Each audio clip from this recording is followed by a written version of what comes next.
এক মায়ের যদি 3টা মেয়ে থাকে আর 5টা ছেলে থাকে, 5টা ছেলে থাকে আর একটা মেয়ে থাকে, তাও কিন্তু যথেষ্ট।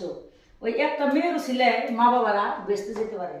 কারণ যদি 10 লাখ টাকা ঋণ থুয়েও মা বাবা মরে যায়, ছেলেরা ওই ঋণের দায়ভার নিতে চায় না, কিন্তু মেয়া একজনেই 10 লাখ টাকা ঋণ ধার নিতে চায়।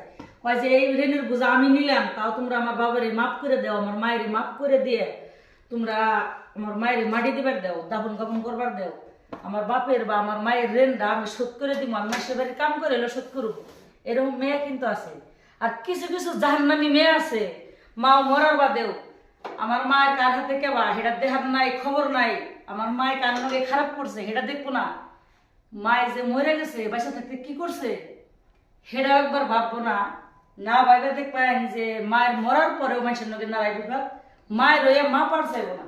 এ ধরনের মেয়েরাও আছে। তাই সম্পূর্ণ মেয়েদেরকে বলতেছি, আপনারা মা বাবাকে দুজকেও নিতে পারেন, বেচতেও নিতে পারেন।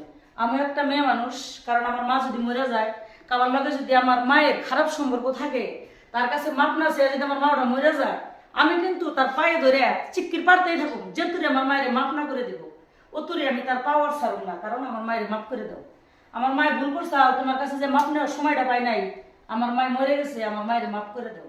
তো বন্ধুরা কি বলেন, আমি কি এটা সঠিক থাকুম না ভুল থাকুম, আমার একটু জানাবেন কমেন্ট বক্সে। মনের আবেগ থেকে কথাটা বললাম, তো সবাই খারাপ ভাবে না নিয়ে আমাকে একটু কমেন্টের মাধ্যমে জানাবেন, আমি মনের আবেগ থেকে কথাটা বলছি। ধন্যবাদ সবাইকে।